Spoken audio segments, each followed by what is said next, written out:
Hello dear students, welcome to Maths Education. ইতিমধ্যে thumbnail চাই তোমালোকে নিশ্চয়কৈ গম পাইছা আজি ডিসকাশনৰ বিষয়বস্তুটো হৈছে কোৱাড্ৰেটিক ইকুৱেশ্যন।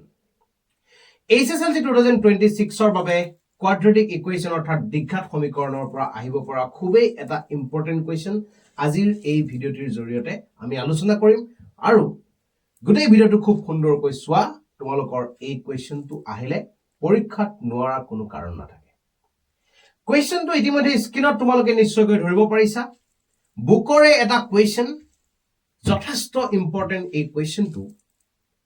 খুব গুৰুত্ব সহকাৰে এবাৰ পঢ়ি লোৱা।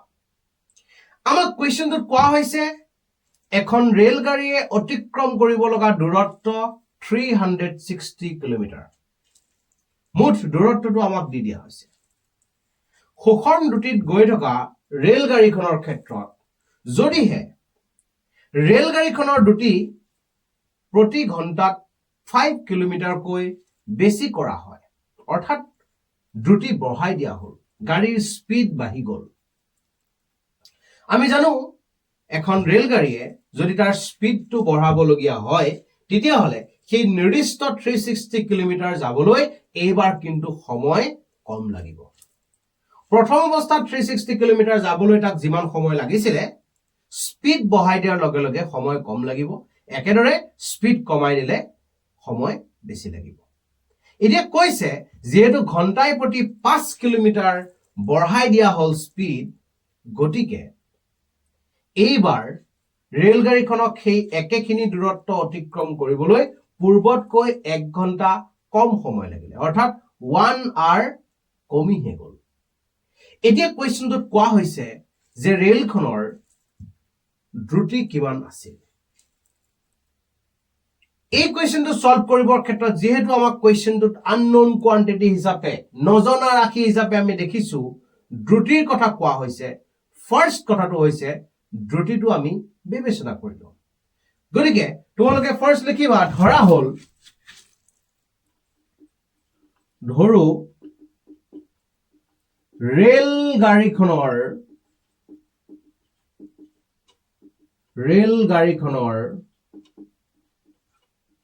দ্ৰুতি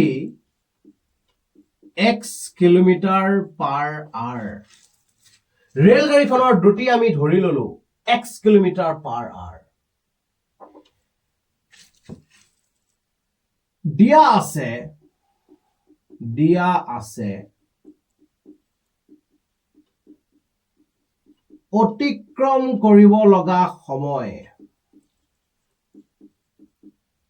অতিক্ৰম কৰিবলগীয়া দূৰত্ব আমাক দিয়া আছে।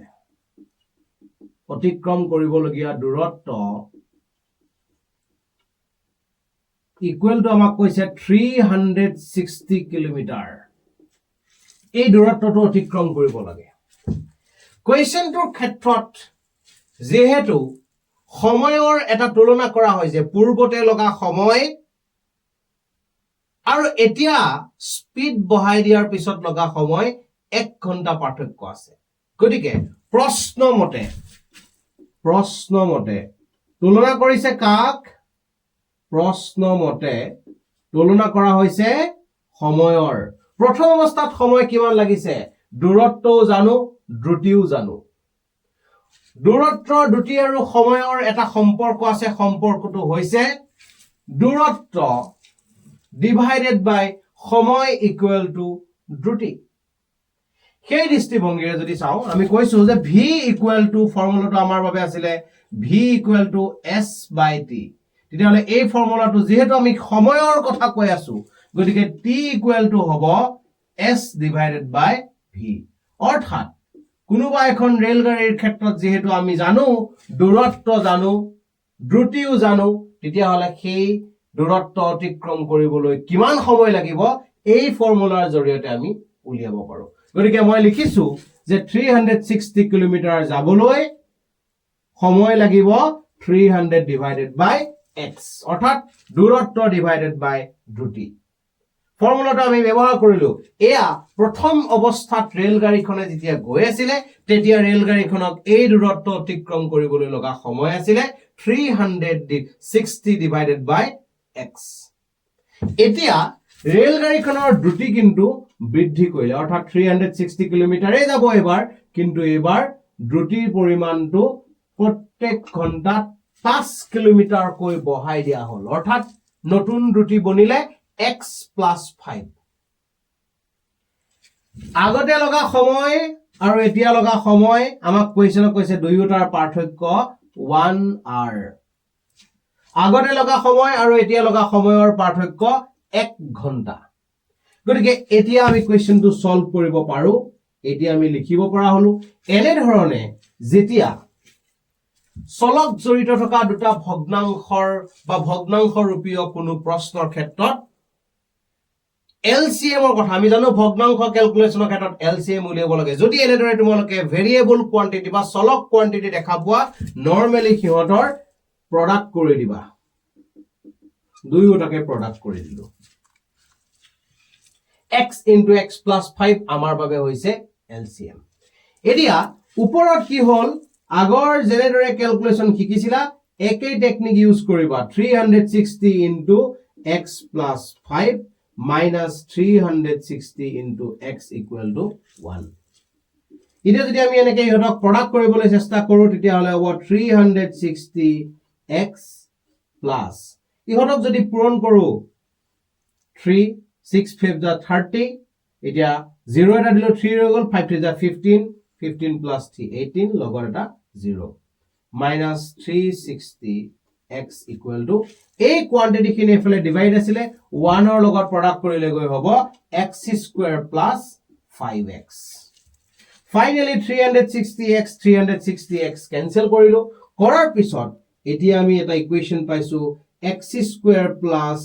5x plus 1800 equal to 0 এই কোয়ান্টিটিটো সোয়া 1800 আগত এফালে পজিটিভ আছিল যেহেতু এই কোয়ান্টিটিটো তার সাইনৰ কোনো চেঞ্জ কৰা নাই গতিকে ই পজিটিভ থকা কোয়ান্টিটিটো কিটো সাইডলৈ যেতিয়া গুছি যাব হি বনি যাব আমাৰ বাবে নেগেটিভ আমাৰ কোৱেশ্চন বিলাক সলভ কৰাৰ ক্ষেত্ৰত আটাইতকৈ বেছি ভুল হোৱা স্থানটো হৈছে এটো আৰু এটা হৈছে এই LCM লোৱা স্থানটো এই দুটা স্টেপ তোমালোকে খুব মনোযোগেৰে চোৱা ইয়াৰ পৰা এটো পোৱাটো আৰু এইখিনিৰ পৰা 1800 টো কিপালে সাইড চেঞ্জ কৰোতে ম্যাক্সিমাম ছাত্ৰ ছাত্ৰীয়ে পজিটিভ কোয়ান্টিটিটো পজিটিভ কৰিয়ে লৈ যায় গটিকে এটো আমি এনেদৰে সজাই ললো সজাই লোৱাৰ পিছত এতিয়া আমাৰ টাৰ্গেট হৈছে যে x² ৰ সহগ আৰু ধ্ৰুৱক পদক পূৰণ কৰা অৰ্থাৎ ইয়াতে মই লিখিছো x² ৰ সহগ হৈছে 1 আৰু ধ্ৰুৱক পদ হৈছে 1800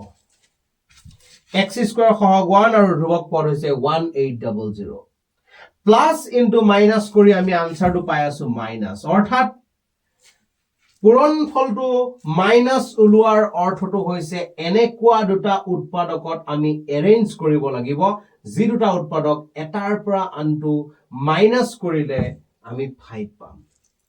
এনেকুৱা দুটা উৎপাদকত আমি এৰেঞ্জ কৰিম গতিকে তাৰ বাবে 181 ৰ লগত 1800 কৰোতে আলটিমেটলি 1800 হ'ব তোমালোকে এনেকুৱা ধৰণৰ ক্যালকুলেশন বিলাক কৰোতে অকনমান তোমালোকে মনোযোগ দি চালে তোমালোকে ক্লিয়াৰ কৰিব পাৰিবা 2 ৰে যদি মই ডিভাইড কৰো 2 ৰে 18 ক 9 টাইমস 2 লগত আৰু এটা 2 ৰে মই ইয়াত ডিভাইড কৰিলো সোৱা 450 অকনমান মনোযোগ দি সোৱা এইটো আমাৰ বাবে 45 into 10 হৈ আছে এটা 0 টকা মানে 45 into 10 আৰু এইটো হৈছে 2 to the 4 4 আৰু ইয়াত থকা 10 টো যদি আমি লগ লগাই দিও তেতিয়া হলে হ'ব 40 আৰু ইফালে হ'ব 45 কি দেখিলো আমি 45 ৰ পৰা 40 যদি মই মাইনাস কৰি দিও আমাৰ কিন্তু আনসাৰটো ওলাই আছে গতিকে ইয়াত লিখিবৰ বাবে এনে ধৰণে ললো x² plus 45x minus 40x minus 1800 equal 0 ইহতৰ পৰা যদি মই কমন লৈ লও তেতিয়া হলে x whole into x plus 45 আৰু এইখিনি তোমালোকে বৰ বেছি কষ্ট কৰিব লগিয়া নাই এটো জেনেদৰে পাইছিলা তেনেদৰে পাতি লোৱা ফাৰ্স্ট জেনেদৰে পাইছিলা তেনেদৰে পাতি লোৱা ফাৰ্স্ট তাৰ পিছত ইয়াত চাবা x থাকা টাৰ্মটোৰ লগত প্ৰডাক্ট হৈ থকা কোয়ান্টিটিটো পজিটিভ নে নেগেটিভ যিহেতু নেগেটিভ আছে ইয়াত নেগেটিভ পাতিবা x থাকা টাৰ্মটোৰ লগত 40 প্ৰডাক্ট হৈ আছে গতিকে ইয়াত লাহেকে 40 পাতিবা ফাইনেলি আমি আহি পেলাই শেষৰ অংশটো পালোহি ইয়াত আমি লিখিব পৰা হলো ইয়াতো x plus 45 আছে ইয়াতো x plus 45 আছে গতিকে কমন ললে x plus 45 আৰু ইফালে ৰৈ গল আমাৰ বাবে x minus 40 equal 0 ফাইনেলি আমি কব পৰা হলো x plus 45 equal to 0 বা x minus 40 equal to 0 implies that x equal to minus 45 implies that x equal to 40 এতিয়া প্ৰশ্নটোক এবাৰ চকু ফুৰাবা প্ৰশ্নটো তোমাক কি বিচৰা হৈছিলে প্ৰশ্নটোত কৈছিলে যে সমান দুটি অৰ্থাৎ ৰেলগাড়ীখনৰ প্ৰথম অৱস্থাত দুটি কিমান আছিল ৰেলগাড়ীখনৰ দুটিৰ কথা কোৱা হৈছে গতিকে হি নেগেটিভত কেতিয়াও কোনো কাৰণত ওলাব নোৱাৰে গতিকে ইয়াত আমি লিখিম অসম্ভৱ ইম্পসিবল বুলি আমি ক'ব পাৰো আৰু ফাইনালি ক'ব পৰা হলো এটাকে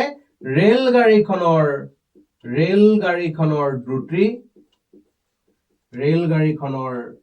দ্ৰুতি সমান 40 কিলোমিটাৰ per hour